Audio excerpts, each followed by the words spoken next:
Hello and welcome to another weekly watches. We're getting it done this week, folks. I've actually watched quite a bit this week.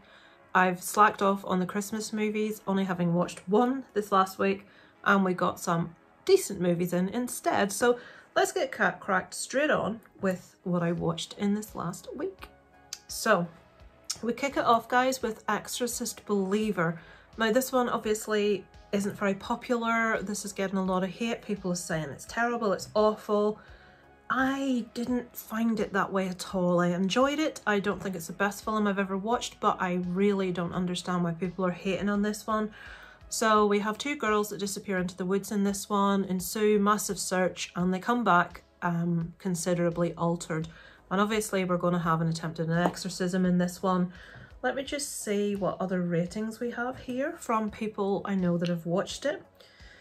So there's a 3.5, is that David? William, Adam, Jen, there's not, there's some people hated this in a big way, as you can see, but some people actually quite enjoyed that. So yeah, for me, I think I give it a 3 out of 5. I thought it was a solid enough little movie. Obviously it's not going to be as scary as the original, but there were a lot of nice little nods to the original here, and I did think it was a pretty solid movie. So Exorcist Believer, I liked it. Next, I went on to Leave the World Behind, which has popped up on Netflix at the moment. I'd heard a lot of talk about the end of this movie, obviously without hearing how it ended. So a family's getaway to a luxurious rental home takes an ominous turn when a cyber attack knocks out their devices, and two strangers appear at their door. So they are staying in this really posh house. Something's happened technologically. Electricity's gone out, signal's gone off on the phones, and the actual owner of the house turns up at the house. I don't think that's a spoiler to say that. He's got into a bit of a situation, he can't get where he needs to go, and he obviously is close to where he lives, and he thought, I'll appeal to these people to let me stay. So I actually really enjoyed this one. I do agree it ends very abruptly. I do like how it ended. It leaves us to make up our own mind as to what happened next. I think most people will come to the same kind of conclusion, but I actually really enjoyed how they ended it. It was very abrupt, it was very sharp, and a lot of people will hate that, and it will lower this in people's mind for that reason. But I like to be surprised. I like endings that I don't quite expect. And how it ended is talked about so much through the film itself. It becomes quite a central thing for one of the characters. I like how we ended. So I gave that one a 4 out of 5, guys. I really enjoyed it. I thought the acting was fantastic, cinematography was beautiful. It kept me engaged, it kept me enthralled, and the ending didn't ruin it for me, which I know for a lot of people it did. So just be aware if you watch that one, it does end quite unusually. So on the 14th, this is a rewatch for me, It Follows. I will explain why I rewatched this. A lot of people are comparing Talk to Me, which was released earlier this year, to It Follows. I adore Talk to Me. I think it's one of the best movies of the year. When I first saw It Follows, I wasn't a big fan, I have to admit. I've rewatched it. What did I give it? A 3 out of 5. And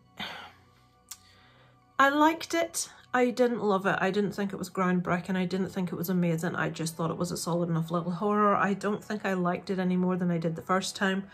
If you haven't seen It Follows, it's an idea of a curse that is passed from one person to the next. By sleeping with that person, you pass the curse on to them, which is, I suppose, as they say in the movie, quite an easy thing if you're a woman to go out and find a man to sleep with, to pass this curse on. So that's basically, and then this curse appears in the form of a person. It could be a person that you know. It could be anything, and that person follows you. So yeah, okay movie, but I'm not any more impressed than I was the first time I saw it, I have to admit, and I feel that Talk to Me is a massively superior film.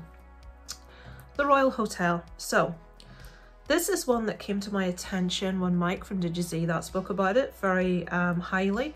So I'll read the synopsis from here because I'll just mess it up. So, a fun adventure is all they wanted. After running out of money while backpacking in a tiny male-dominated town in the Australian outback, two friends resort to a working holiday at the Royal Hotel. When the locals' behaviour starts crossing the line, the girls find themselves trapped in an unnerving situation that grows rapidly out of their control. Yes, I did really enjoy this one. I gave it a 3.5 out of 5. I think it makes it sound like a lot worse happens than actually does. The locals are male and female, just idiots, offensive, just no class about them, really sexist. The women are vile and repugnant and just, they make your skin crawl. They're just not very nice people, and these two girls get caught up in this. I enjoyed it. It was a really good, I would say, drama thriller. I would recommend it to people with a good attention span that can concentrate. It is very much one you must watch. It's one where massive happenings don't happen. It's just their situation as they are at that time and in that place. And it's a really well crafted film. So I enjoyed it, I would recommend, but not for people that want to watch a film where loads of stuff's going off. So on the next evening, same evening, I went to see Krampus. Obviously I have seen Krampus before. What self-respecting horror fan has not? I went to see this in our local town hall. The guys from Fright Club Northern Ireland, Danny and Gav, were actually putting on a screening. They do every few months a special screening, and this was their Christmas screening. So we all went along to watch this one. Obviously it's an amazing film. If you haven't seen Krampus, it's a family together at Christmas, kind of a blended family, sister and her family coming to visit, lots of people in the same house, bit of tension, usual family arguments, and the power goes out and something's outside and they're not quite sure what. Young girl goes out to try and get in touch with her boyfriend because he's not responding to his texts and it's not like him. And from that, just all kinds of crap kicks off, with people going out to try and rescue her. Where's she gone? She's missing. And there is something afoot outside that may or may not find its way inside the house. So it is a horror movie. It's funny. I'm not the biggest fan of horror comedies, but this one is perfect. It's wonderful. The cinematography, how this film looks is beautiful. How this film ends is amazing. I absolutely adore how the movie ends. So yeah, if you haven't seen Krampus, definitely go seek it out, guys. It's one of the better. It's my second favourite Christmas movie. Rare Exports is the only one. Sorry, when I say Christmas movie, I mean horror Christmas movie. Rare Exports is the only one that tips it. I give that a 4 out of 5. So on to the next day. Right, Godzilla -1. So this is a 4.5 out of 5, guys. What can I say? There were two people that spoke about this online. Jamie Powell was one. Who was the other one? Elliot from IMO Reviews. And I saw their reviews, and especially Elliot. Elliot will admit, if he's watching this, that he's quite the discerning critic. It takes quite a lot to impress Elliot, and he loved this. So my ears pricked up. And a film that I probably wouldn't have made a point of going to see. I would have seen if it had have been shown locally, but unfortunately it wasn't. I had to go to the next town over to see it. I thought, right, we have to go see this. So myself, my husband and my son took off to the next town over and went to see Godzilla. I knew nothing about it, which is, for me, the best way to go into a movie. And as I'm sitting in the cinema, checking into Facebook, saying, I'm going to see Godzilla, someone actually commented, it was Ross from Random Horror, you do realise this is Japanese? And I'm like, no, I didn't. And it sort of like occurred to me, well, that explains why people are loving it so much, because you can't beat the Japanese at this kind of movie. Fine with me, fine with my husband, but my son, 12-year-old, was there. I'm thinking, oh God, I hope he can follow along okay. But I needn't have worried. It's his second favourite film of the year. Don't judge him by the fact that Five Nights at Freddy's is his first, because he adores the game. This movie was incredible. I'm not going to go into a massive, like, what it's about. Other people have done individual reviews to give you much better of an idea. It is a period piece. It's set just after World War II. This is what a Godzilla movie should be. This is the best Godzilla movie I have ever seen. The effects were just incredible. And given that this was filmed, now 50 million sounds like a lot of money, but when you compare it to, as an example, Flash was 200 million, when you look at the CG in this film, it doesn't look like CG in a lot of places. It actually looks like practical effects. I had to Google when I finished how they did. It reminded me, if you're old enough, the only way I can explain it, it reminded me of what Ray Harryhausen would have been doing today with all the techniques available. It did not look like CG to me at all. The human story that runs in the background of this really brings you in. There's a child in this, a little girl, that is quite possibly the cutest child I've seen in my life. I wanted to like swip her away and take her for myself. You really feel invested in the stories of the individuals.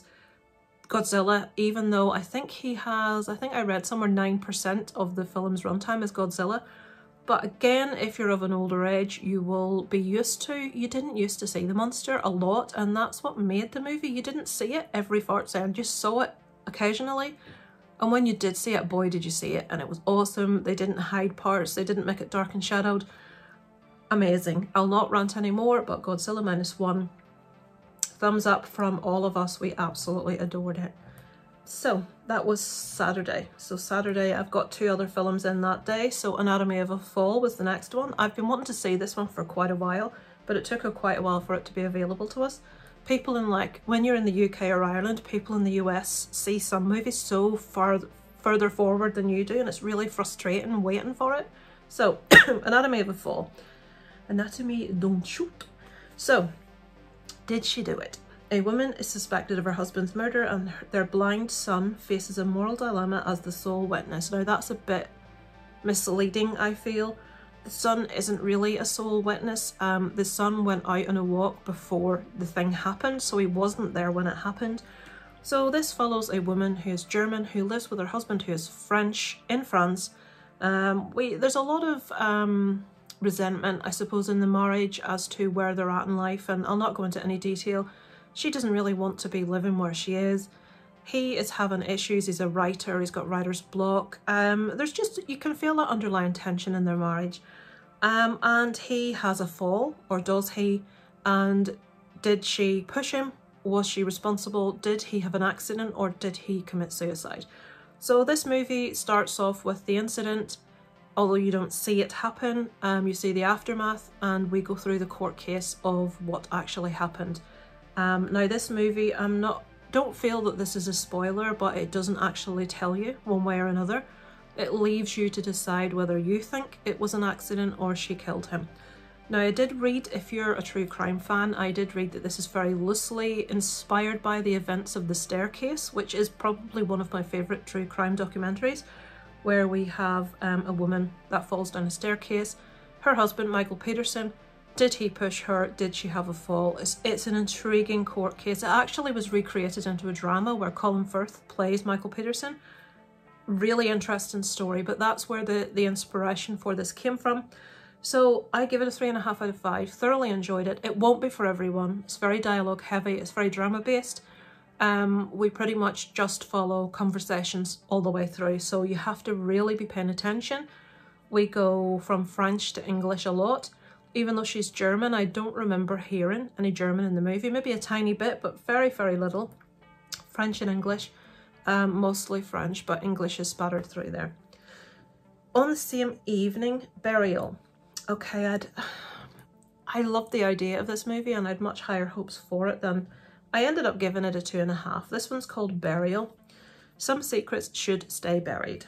Set in the last days of World War II, a small band of Russian soldiers led by intelligence officer Brana, oh, at least he shouldn't have started reading this, Vasilyeva, who is tasked with trafficking the remains of Hitler back to Stalin in Russia. En route, the unit is attacked by German werewolf partisans and picked off one by one. Brana leads her surviving comrades in a last stand to ensure their cargo doesn't fall into the hands of those who would see it buried in order to hide the truth forever. Okay, so we're taking something from reality and making it a little, you know, adding something to it. So these guys are trying to get Hitler's body back to Stalin to prove to Stalin that he died. Now it says Russian officers. These people speak in English. They speak with their local accents. There's like, I believe, a Yorkshire accent in this even. So if you're the type of person that's bothered about things sounding like it should sound, this probably will irk you immediately. Something I will also point out, German werewolf partisans. I thought there were werewolves in this. This is probably why I watched it. That's maybe if you know if you like are up in your history, that's maybe a nickname these people were given, but there's no werewolves. This basically follows them trying to get Hitler's body somewhere, and every single night when they stop the journey they must bury him and dig him up the next day again so that nobody can possibly sneak up in the night and find him. So it was okay. The acting in places by some of the people was a little bit ropey. I wouldn't say rush out and see this. I would say if it sounds like it appeals, if you like wartime movies, then you might well enjoy this one. I gave it a 2.5 out of 5. It did keep my attention. I did finish it. I didn't have that thing that I sometimes have where it's like, I can't bear it. This happened in a later film in the week. But yeah, Burial. Wasn't what I expected, but it was okay. Okay, how I got to the end of this is anybody's guess. The next day, I watched Marry Me. You will ask yourself, why did you do that, Lisa? Because Owen Wilson was in it, and I like Owen Wilson, and I was thinking maybe he'll make me laugh. So, say yes. Music super, right, okay, I'm not going to read that. Jennifer, what's her name? Lopez. Jennifer Lopez is this superstar. She is to be married to this also superstar. What was his name? Bastien. They're to be married on stage. They've written this song called Marry Me, so they're supposed to sing this to each other and get married on stage. Just before this happens, we find out that Bastien has been unfaithful to Jennifer Lopez's character, Kat Valdez. And Owen Wilson happens to be stood in the crowd, as you will have seen from the trailers with, if you saw the trailers, how could you miss them? They were on the TV every fart's end. In the crowd with a banner that says Marry Me. Now, this wasn't his banner, this was handed to him by his friend to hold, and she says yes. Ensues this unlikely couple and him and her trying to get to know one another. Is this going to be something for publicity's sake? He is a very unassuming, shy maths teacher who nothing is more important in his life than his students. But his daughter is a massive fan of this star, and I suppose it's getting him brownie points that this is happening. So as you would expect, they begin to like one another, da-di-da-da. You know where this film's going, you know what's going to happen. Cringes aplenty. Now, I love Owen Wilson. I don't mind Jennifer Lopez. You know, her acting was fine in this. I would say if you like romantic comedies, you will enjoy this movie. What did I give it? 2 out of 5. It's not my cup of tea, and I did read Sean from Lost on the Rails review, and he enjoyed this, but what he made very clear in his review is you really have to be a fan of the genre to enjoy it, and he's perfectly right in that. I can't really point out anything that's wrong with this. It's not my cup of tea. I'm not a really horrible, don't like love, any of that stuff, although it would appear that way. I just don't like stereotypical romantic comedies that follow like ABC and that end exactly where you know they're going to. I don't mind it if you make me laugh, like Meet the Parents, Meet the Fuckers. That just really made me laugh, so I enjoyed that. I did think and hope that with Owen Wilson in there I would get a few giggles, but it wasn't really played for giggles, so one for me. But if you're out there and you enjoy this kind of movie, then I've seen much, much worse. You will probably enjoy Marry Me. On the same evening, I watched The Kill Room. Now, this is one that I've sort of like been hemming and hawing about for a while, and I'd seen Arran from Screen Star's review on this, and he sort of like pushed me over to say, right, okay, I must watch this finally. So we have a fantastic cast here. We have Uma Thurman, Joe Manganiello, is that it?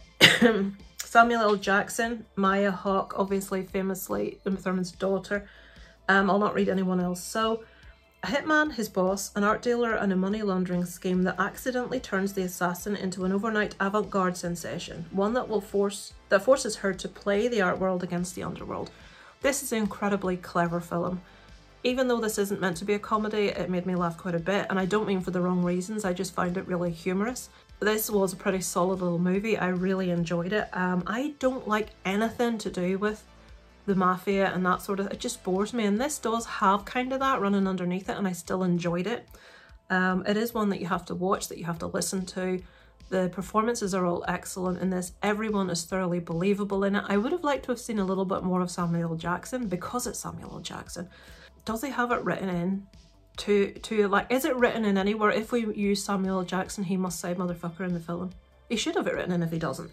So yes, I enjoyed The Kill Room. I'm not going to tell you anything about the storyline. I don't want to spoil it for you. I will tell you if you want to know a little bit more. If you're thinking, Lisa, you're not telling me anything, go watch Arran from Screen Star's review. If I remember, I will link it below. It gives you sort of a background as to what exactly is happening. But I know a lot of people like me to go in blind. I did enjoy it. I would recommend it. Okay, folks.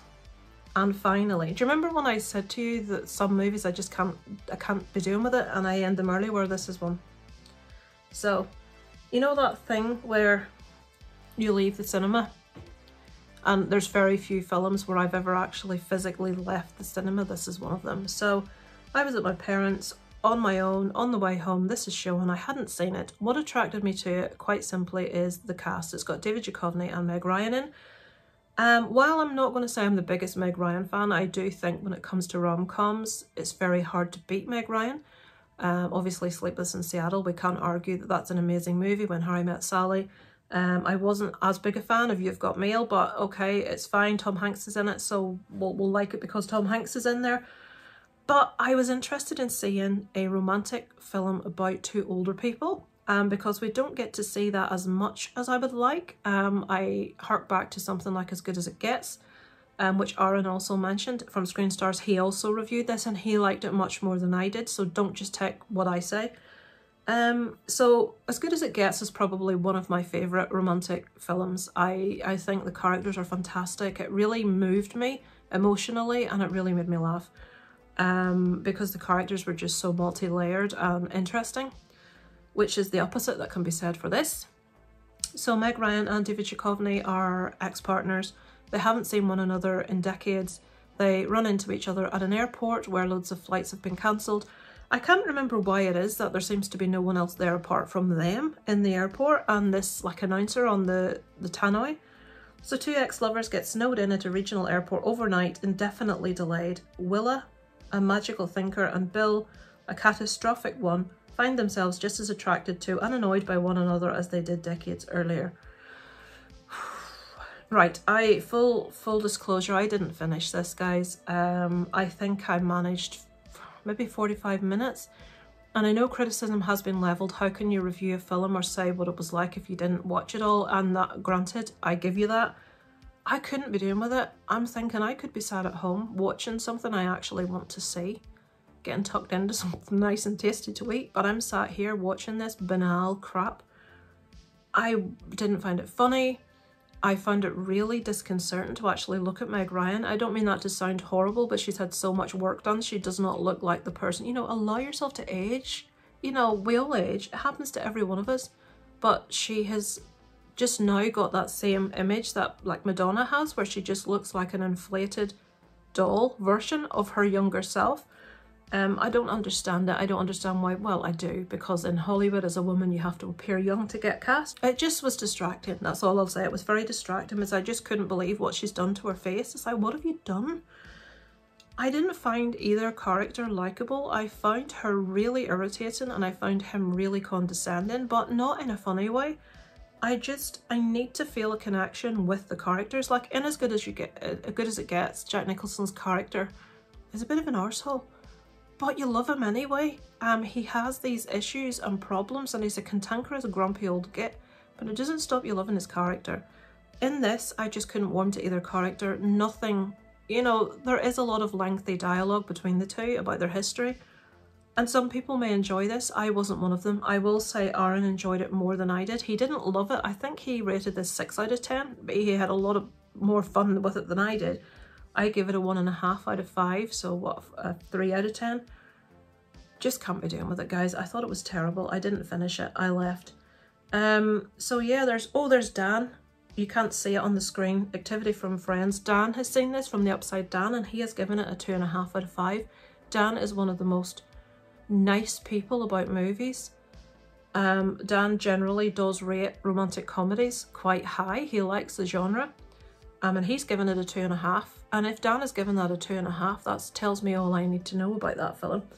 So yeah, there we go, guys. That is what I have watched this week. I don't know how much I'm going to be watching this next week. Next Monday is obviously Christmas Day, so there won't be a what I watched coming out that week. So you probably won't see me for a couple of weeks. But what I will do is I have my top 10 horrors of the year and my top 10 movies generally of the year. I'm going to record that today and I will put them up sort of later, so they'll come up over the holiday period. And I want to, if I get time, just do a little rundown of the year generally, just a little personal 2023 sort of summing up. And I'll do that probably closer to Christmas if I get the chance. So thanks so much for watching, guys, and I'll see you on the next one. Over and out from Lisa Loves.